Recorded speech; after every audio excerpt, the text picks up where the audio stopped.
Good evening, everyone, and welcome to today's CRPOA's Off the Record podcast interview featuring Dr. Sandy Jo MacArthur, a distinguished figure in law enforcement.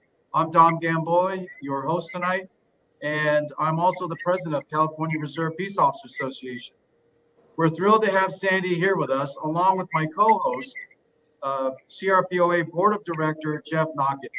A special welcome to everyone that's on this podcast tonight, especially our CRPOA members. We look forward to a meaningful discussion diving into Sandy's experiences and perspectives that she brings to the conversation. Sandy, thank you for being here. And all our participants listening, let's begin with an insightful dialogue. Hey, Sandy, could you provide us a brief overview of your career in law enforcement? Yes, happy to do so. I've been in law enforcement for a little over 44 years. And I started with the Los Angeles Police Department in 1980 and retired as an assistant chief in 2015. But my heart's still with the department, as it is with all law enforcement. And I immediately became a reserve officer with the Los Angeles Police Department. And I'm in my ninth year as a reserve officer. Fantastic. Yeah, so it's very exciting. But just a little bit about my background. I had spent about 15 years in operations before I started to promote into the management level. And I spent a lot of time in the field experiencing myself, but also watching other officers experience a lot of trauma exposure. So that was sort of where my heart's always been, officer wellness. So when I promoted into the upper ranks of the department, I really did a big focus on training and officer wellness. So that's a little bit about my background with the police department. That's fantastic, and it speaks volumes to you, especially for someone at your rank to then join the Reserve Corps, after your full-time career. Just absolutely fantastic. It's not very common, and boy, we sure love to see it. I will add though that having worked with LA for 32 years myself, you were always such a big advocate for the Reserve Corps and had the backs of reserve officers, throughout your entire career, and just a personal thank you for being who you are and the things that you've done for us. Yeah, my pleasure. I have to just say one thing from my perspective, and I started off in South Los Angeles, 77th Division, at one of the busiest divisions in the city. And I worked side by side with reserve officers multiple times, not realizing they were reserve officers. The reserve officer dedication is incredible. So I felt after getting paid for 35 years, I needed to give back. And I'm loving every minute of it. That's fantastic. So was there any particular motivation for why you decided to become a reserve? Was it really just the love of the job and the love of the people and wanting to kind of stay in the game, or, it's an unusual move. What caused you to do it? So it's very interesting because I had the reserves under me for a long time as a manager. I got to really know the heart and soul of our reserve team at LA, and the amazing people that I got to work with through being in charge of the reserves and working with them to bring about a lot of changes in a positive way. I felt like it was a way that I could give back. And I really mean that. I want to give back to the community. I think that's a really important component. But it was also a way for me to stay really connected in a way, as I wanted, when I left, I wanted to go back and get my doctorate, which I did. But I didn't want to be a person looking from the outside in. I wanted to be a person so was looking from the outside in, but was also looking from the inside out. So staying a reserve, I felt would really keep me in touch with what's going on today, because as you know, society changes so quickly. And policing, when I first started with policing, I'm almost embarrassed to say we didn't even have handheld radios, right? And now you may as well be in a cockpit of a helicopter in the police cars today. So pretty much. Yeah. It gets complicated in there. It does. Is there any through your experience as a reserve, have you seen anything, through, kind of being, I don't want to refer to it as being on the other side, because that's not that's not certainly within LA that it's structured like that, but it is a different role. And there, have you observed things that you would, if you, if you were you 20 years ago, you would advocate for, let's change the program in a certain way that might help it evolve. And, how might we be able to use that, help other agencies? That's what our POA is really about. Well, I still think it's important today. I think what happens is oftentimes people look at reserves differently. I think a lot of sworn do, even until they really get to know them when they're younger, in particular on the job. They see them once in a while and they don't understand. They go through all of the training we go through. And in my personal experience, they actually know the policies better. I think partly because they want to make sure they are ready to do whatever needs to be done, and they don't want to be that person who doesn't know what's going on. So from my perspective, really making sure that management and supervision support the reserves is really critical. And it's like everything else, you can let stuff go, and some of that positive reflection can just sort of start to dwindle away. So I would say what's really important for any agency that's starting a reserve program, realize that they are just like the full-time sworn officers. They go through all the training. They need to stay up to speed on every new policy that's coming out, and they need to be embraced. And in many agencies, they don't get paid. As you well know, in Los Angeles, we don't get paid. Right. So these are people who really just believe in doing good work for their communities. Oh, yeah. And what I also think is so important is for the full-time officers to understand the incredible value that our reserves bring to the table. I mean, we have everybody from surgeons to teachers to individuals who really can help with financial. In fact, when we have officers that have gotten themselves into some trouble, we have some incredibly great reserves who've helped us with their financial situations, helped them to save their houses during 2008 when we were struggling with, a lot of issues. Yeah. So I just highly recommend agencies, one, to embrace the reserve program. It is such an incredible force multiplier. And I have seen that over and over again in LA during the most recent incident with the COVID and all the things that were happening during COVID. Our reserve officers were there in numbers. When we when we were struggling because we were losing officers, but they were off for long-term impact because they were impacted by COVID, our reserves stepped up and they were there all through the COVID issues. And then even in the aftermath when we started having demonstrations and things like that.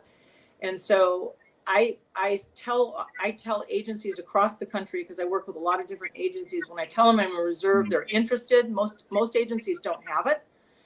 And I tell them how critically important it is to start one. And you can start by recruiting your retirees as they're leaving on a huge pool of potential candidates.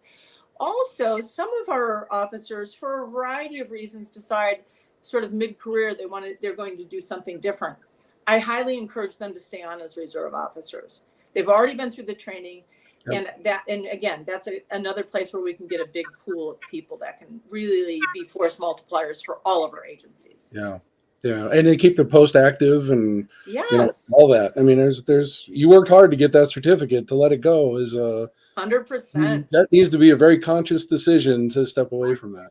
Yeah, and I tried to explain that. In fact, I have it really built into we have retirement counselors that people see, and I have our retirement counselors telling all of our people who are retiring or stepping away from their career, just stay on for the first year, if nothing else, for that first year and see how it goes.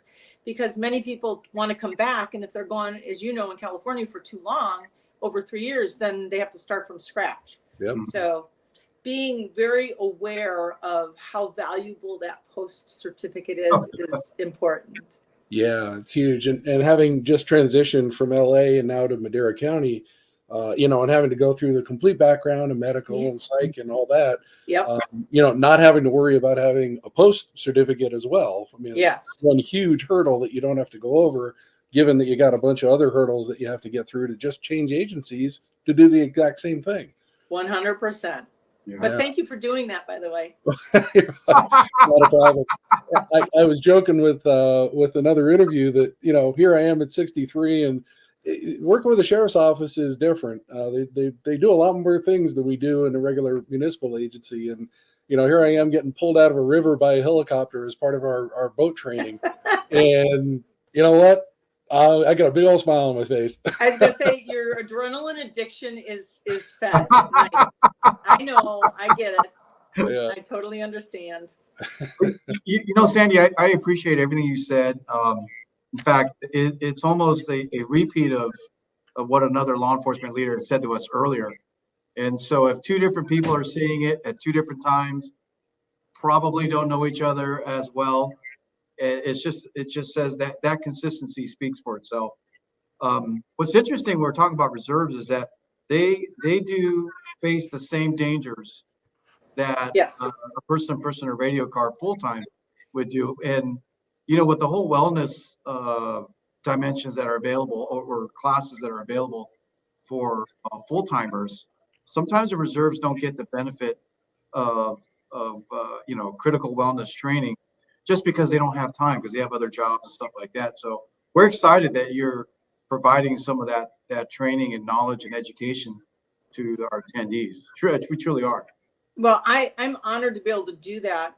One of the things that I've seen throughout the years, and even personally I've experienced myself now as a reserve, you don't want to spend all your time in training, so you do what's mandatory by the state to keep up with all your post certification, and then some of the what I think is really the added bonus training you skip, right? Because you want to go out and you want to do your tours and do your time. So I found that our reserves sort of get, in my opinion, in general, probably get a little more shortchanged. They don't get some of the really fun and enhanced training because they're so busy doing the 24 hours of mandated training. Right. Because they also, and then their other time they're out in the field doing the things, getting pulled out of the river and all that kind of stuff. Or it's on a Tuesday during a work day, and it's not enough. 100%. So I was really excited when I was asked, and you know, I have a lot of weird, as some of you guys have maybe seen, a lot of different expertises. So they asked, well, what about something to do with domestic violence? I go, yeah, but my reserves all know that stuff inside and out. What about trauma exposure and resilience? I'm like, and when they said, and Steve said yes, I was very excited, because to me, that's the kind of training that I think benefits everybody. And quite honestly, I think reserves, they're exposed to everything we are full-time when we were full-time, but they don't have the same exposure to the peers full-time. Right. So they might be exposed to some really horrific trauma events and then go to work the next day, and they're at the bank or they're at their financial institution or, you know, whatever. And so from my perspective, I think this is really a great opportunity to share, you know, hey, you got to normalize. We got to understand that this happens to everybody. And some of the aftermath that we experience is normal, and it's not weird. And then there's a lot of things that you can do to help continue to build your resilience instead of dealing with the post-trauma symptoms, which a lot of people have, and that's normal. But you can also then move it into post-traumatic growth, which to me is really key. Wow, that's amazing. So the title of your course is Managing Trauma Exposure and Building Resilience. Tell us a little bit about the course itself, and you know, what can attendees expect? So what I do in the beginning is I used the word just a minute ago, normalize, right? Mm-hmm. One of the things we don't do really well in law enforcement in the training, in the basic training, is we tell everyone, oh, you're going to be exposed to this and that and the other thing, but we don't really share some of the post issues that we deal with. That is very normal. That happens to most people. So I really actually talk about the types of trauma that they're going to be exposed to. And I like to focus a lot on the cumulative trauma. We're pretty good if you're involved in a shooting or a significant incident of some sort. We're pretty good about that. Even with our reserves, we're pretty good about doing some debriefing and things like that. But it's the cumulative trauma over a lifetime of career, whether you're full-time or part-time, that those layered experiences that you may not always address and deal with. So I talk about all of the different types of trauma we can be exposed to. I talk about the symptomology. I think it's really important. And one of the reasons I call it post-traumatic symptomology and not a post-traumatic stress disorder, I just call post-traumatic stress, is because most of us are pretty resilient people. And we've all been screened so that we have pretty decent coping skills to start with. But we may experience symptomology. Like there's the big five.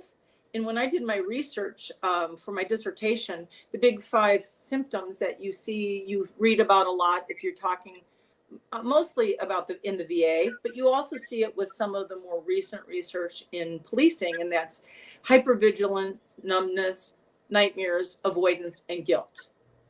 And guilt we're pretty good at. For some reason, we don't get a lot of guilt unless there's survival guilt. That's an interesting piece. They wouldn't be there if they were guilty. Yeah, exactly. But in the last 5 years, so I surveyed over 1,800 police officers from 3 large agencies, right? One in the Midwest, one in the East Coast, and one in the West Coast. And over 66% of the people experienced 3 or more of those symptoms in the last 5 years. Wow. And people still aren't talking about it. So what I do is I talk about it in a way that you're not weird if you've had these symptoms, right? Mm-hmm. That's just so normal. And it's actually your body processing what you've experienced. But the problem is when we don't really work through it, right? We don't have somebody we can talk to, a peer we can talk to. And, we can talk to peers pretty easily. And now what we're finding, what I found is people are actually talking to their significant others a little bit more than they used to when I was young and on the job. Yeah. But think about our reserves. It isn't easy to go to work the next day. No. Or, after you've been involved in an officer involved shooting and 3 days later, you're back at your regular job. You cannot easily talk to a peer there, because it's just really hard and people might think something's wrong with you. What are you talking about? You're sounding so normal about the fact that you just saw those 2 kids killed in a drive-by shooting. How can you, and all of those kinds of things start to resonate with us. So it's really important in my course is to talk about this, normalize it, but then talk about the things that we can do, what resources are out there so that you can process this in a healthy way. Because cumulative trauma is just like cumulative stress, right? And over time, not only and we see this with policing, we see a higher rate of depression, burnout, and symptomology and anxiety in police than we do in the general population. So that means some of us aren't processing it very well. We even have a 25% higher experience with suicidal ideation, not suicides, but suicidal ideation, which is pretty significant, right? And then when you do get into suicides, we have a higher than general population rate of suicide. So my whole message is we are a really resilient bunch, but when we fall hard. Hard. Yeah. So really hard. So my whole, like the first part of my course is all about trauma exposure, normalizing it, talking about the different things, because this is the other thing a lot of law enforcement don't think about. We come with our own trauma baggage from whatever. Some of us grew up in really, really difficult situations. I mean, we do a lot of recruiting from the inner city. Some of our officers grew up where there were drive-bys happening every weekend, or in very violent, domestic violent relationship families, things like that. So that's all in our backpack. I call it our trauma backpack. We all have one. And I talk about that. And then I say, some of us sadly have a whole trailer of trauma that we're bringing with us. And we've done a pretty good job managing it, but something can happen on the job. And we're now trying to manage that trauma that we maybe didn't deal with all that well, along with this cumulative trauma that we're experiencing through the job. So I really spend time so people can, trying to relate to them, to everybody. Hey, this is normal. And it's very normal if you experience certain symptoms. Then I start to move into the things that you can do so it doesn't ultimately physically impact you, because not only does it mentally impact us, it can physically impact us. Heart disease, kidney and lung disease, cancer, diabetes, because that stress just stays in your body and starts to eat away at the immune system, right? So I talk about, hey, all of us I always say, you want to live long, and go on those great vacations. And if you got pensions and things like that, you want to take the city for a ride. And you can't do that, right? And you can't do that if you're not managing it really well.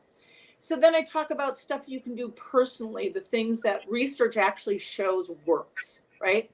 Oh, nice. And then also a lot of the things I talk about really help with family situations, but also help. A lot of my reserves have talked about when they've seen some of my presentations before, they talk about taking it back to their workplace. Mm-hmm. So we've got nurses and doctors and all kinds of people, but it's not just nurses and doctors that experience trauma. It's every single one of us out there every day. And I think it's really important, most of the research is on full-time and full-time officers. But so you think about full-time officer for their first year, on average, experience is 7 to 10 significant incidents. Okay, compared to somebody in the general population who might have 2 incidents in their entire lifetime.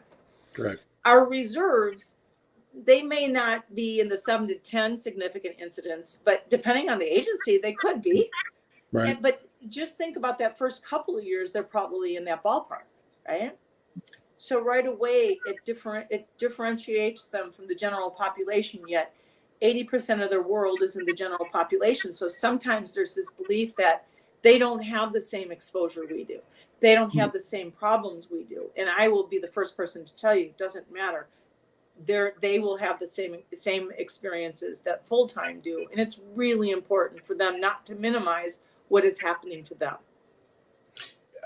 The last statement there, I think, is tremendously important, because there is a tendency. I mean, you got to be the hard ass cop, right? And right. There's a tendency to just swallow it down and minimize. Yeah, I'll work my way through it, and sometimes you can't, or you need help to do that. 100%. And so one of the things I encourage agencies to do is become a trauma-informed agency. We do this fairly well, I say, with handling victims of crime. Mm-hmm. We just don't ever think of ourselves as victims, right? Right. And we don't think of ourselves as somebody who's been on 3 deployments to the sandbox, to Afghanistan. We think, hey, this is the job we signed up for, so why should it bother us?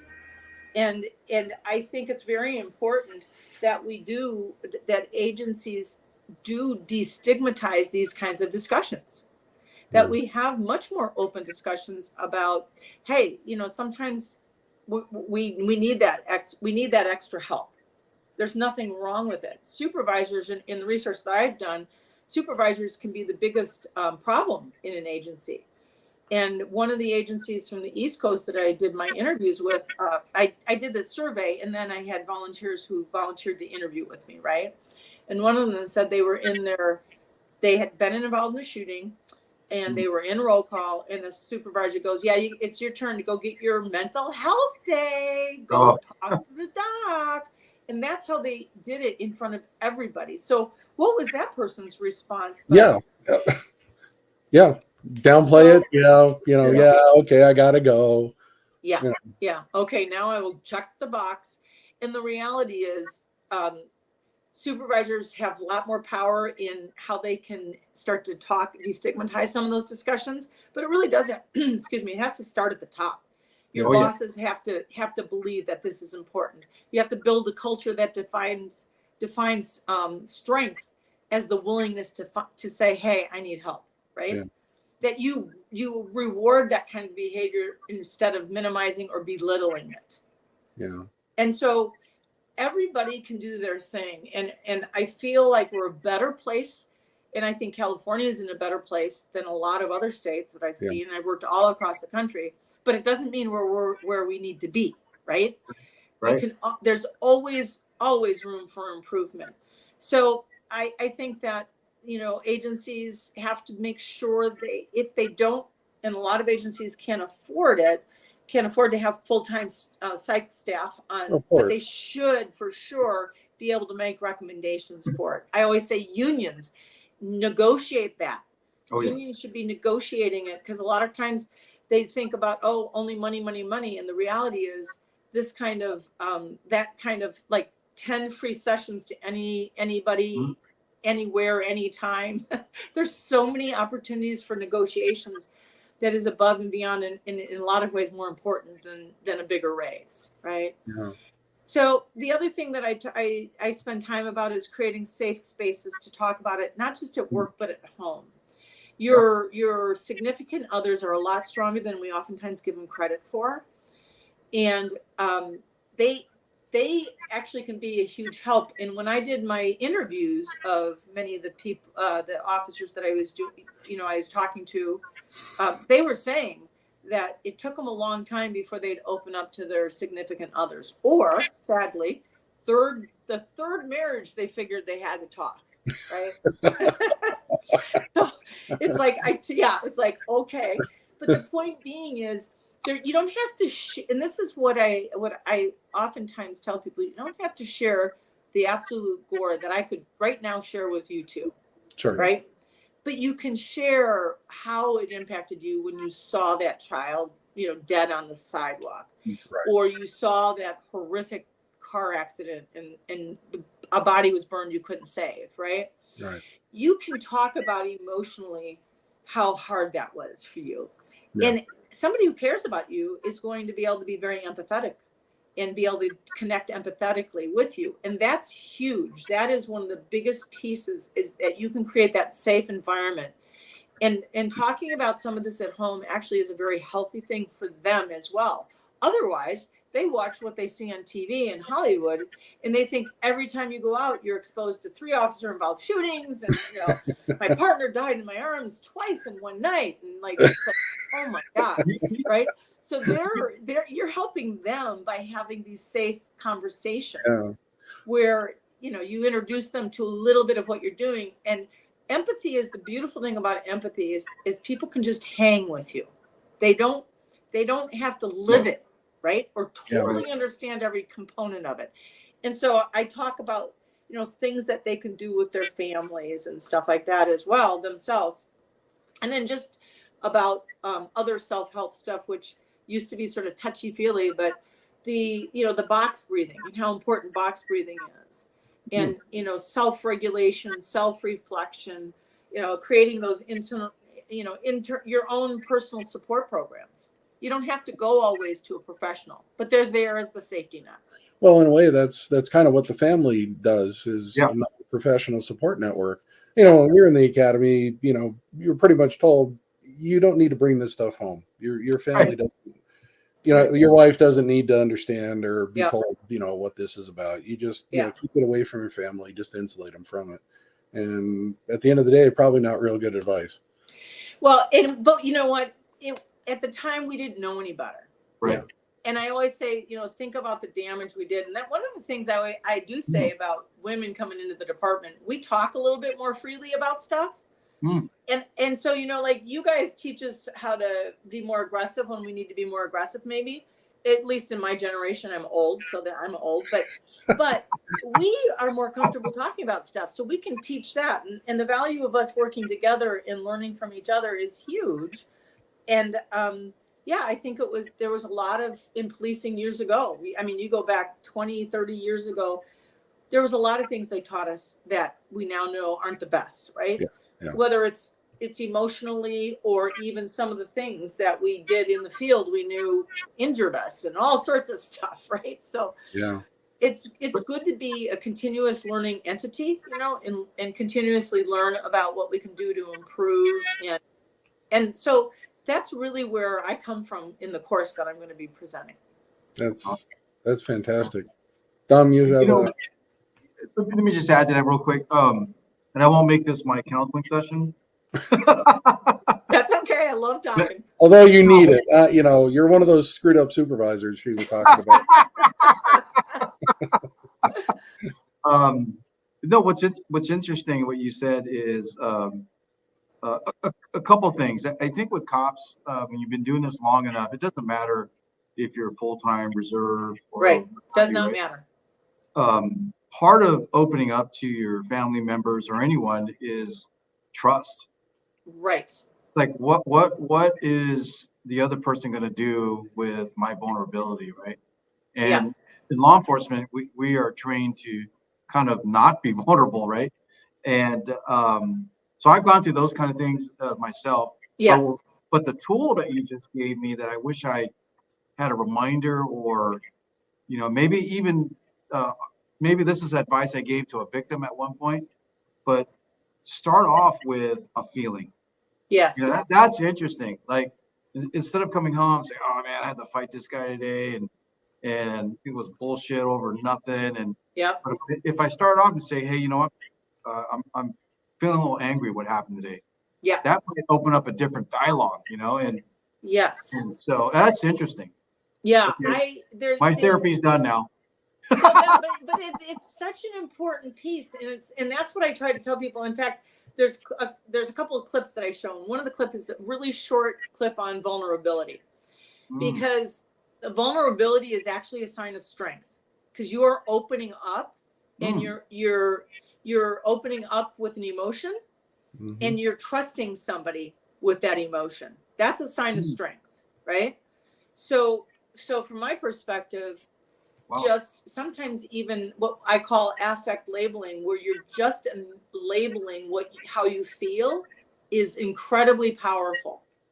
So like you said, I'm angry. And then the person is very interested in trying to figure out what's going on for you. If they don't want to hear it, they're going to tell you. But it's very interesting, the response when you tell somebody, I'm really angry about what happened today.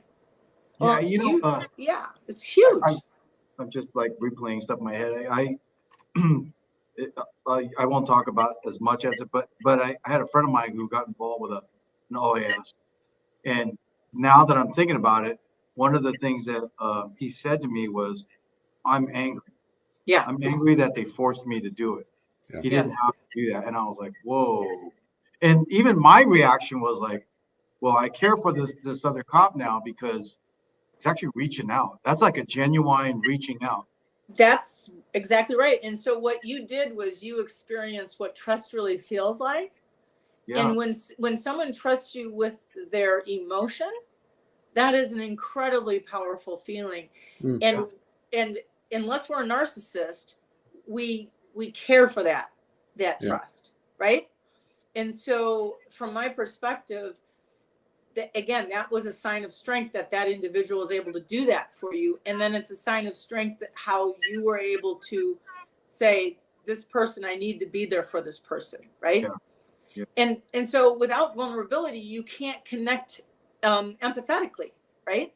So vulnerability is critically important. And again, I always tell people, you don't need to open yourself to the whole thing, strip down naked to the whole world, but a little bit of vulnerability is a powerful piece, right? Yeah. And that's really where the struggle is. The struggle is with that feeling, that emotion. And people will say, I mean, I've heard people tell me, well, this is ridiculous. How many homicide scenes have I been to? Why is this one so different? And it's like, it doesn't matter why it's different. Tell me what you're feeling. Yeah, it just is. Yeah. Right. And a lot of times especially with detectives that I've worked with over the years, because I was peer support for years and years, and I got some incredible training. But a lot of the detectives, homicide detectives, what would happen would they'd be angry. Why does this keep happening? Why? Why can't I stop it? They're frustrated. You start to take on more responsibility, and so you can work through some of that kind of stuff. The other thing that I found very interesting, and again, I think with especially what we've been seeing in the last 5 years, where the violent crime is being, done by kids nowadays, and kids are also the victims of the violent crime. And I go back in the 80s when gang wars were going on in South Central, they were horrible. Kids were killing kids, right? And that is very difficult for us. That's not what we expect, right? So there's a lot of anger and sadness sometimes, and first anger, and then sometimes the sadness can surface. But sadness isn't going to surface without the trust, right? And so those are kinds of things. These are the kinds of things that I do, and we do a couple little, little in the class. I like have them turn to somebody and do some affect labeling about, think of a time I have everybody shut their eyes and say, if they're willing to do it, they don't have to. And I won't sneak up behind them and try to take their gun or anything like that, but you shut your eyes and think of a time when you experienced a traumatic incident at work. And I always go to at work, right? Because that's a little bit safer place. And so then I'm like, I bring up, can you see the colors? Can you see the smells? Can you, can you feel what the climate was? And then I bring them out of it. And it's like, now imagine if that was on a replaying loop where you had no control over it, right? Type of a deal. And so then I talk about how important it is to what was your experience? What did you feel when I took you back there? And I'm so sad. And so many people would never able to talk about being sad about that, right? And it's like you create these safe spaces for people to have these kinds of discussions. And anyway, I'm a weirdo. I love this stuff. No, I was going back to my time in the academy. I was 1089, so we go way back. Yeah. And at the time, it was taught as the Sarah model, right? Yes. Shock, anger, rejection, acceptance, help. And I've often found that to be spot on. Right. But what you've done, smart people like you have done, is go off and research that a hell of a lot further down the road and recognize that, yes, those are fundamental steps in dealing with any kind of a crisis or a traumatic incident. Right. But there's a whole hell of a lot more than that. Oh, yeah. Yeah, because what happens is that will help in the moment, but sometimes you can't, like I said, that backpack starts getting heavy and heavy rocks are in that thing. And, you might all of a sudden feel like the silliest little thing, like a supervisor goes off on you for no reason. It's dumb. It's stupid. Everyone's like, oh, screw him, blah, blah. And the next thing you know, you're done. That was the straw. Yeah. And then you're like, why did I act like such an idiot? Why did that bother me so much? But it's just that it's a cumulative effect. Physically, your body just said, fine, I'm done. I'm over. That's absolutely fantastic. Just move on to a slightly different question, less about the class, more about your experience. Yeah. What advice would you give someone, kind of starting out in the law enforcement field these days? So different world, huh? Yeah, it's a different world. But what I will say, which I've said to the folks that I've recruited, is don't listen to all the naysayers. It is still an amazing job. Mm-hmm. There is if your heart is calling you to this field, go jump in it full force, and you won't regret it. When I came on the job, I can't even count how many people told me the job isn't the same as it was when I came on. And in my head, I'd always go, thank God. Right. But I didn't say that out loud. But the point being is every generation, there's new things. I will be the first one. My son's still on the job full time. I will be the first one to say there are some the complexities of what we do today is far greater than it was easy when I was getting shot at, when I was, arresting bad guys with guns. That was a simpler time, right? And today it is much more complex. The mental health crisis we're dealing with every day out there alone, and coupled, and I say this piece is complex too, coupled with the homelessness component. Those are things that in my day, Skid Row was all you saw for the homeless people. And once in a while you get a 5150, right? Mm-hmm. So the complexities are there, but the reason you're attracted to this job is no different than when I was attracted. That's so great.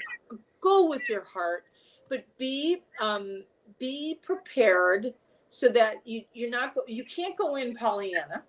When I went in, I could go in Pollyanna and then I could get a gut punch, right? Today, I say, don't go in Pollyanna. Really know what you're getting yourself into. Understand what's happening in this country. But if your heart's telling you to go for it, because we need good people. Yeah. We need really good people who care about what's happening in our communities and who are able to go out there and just take care of the community, because the majority of the community still needs us so badly.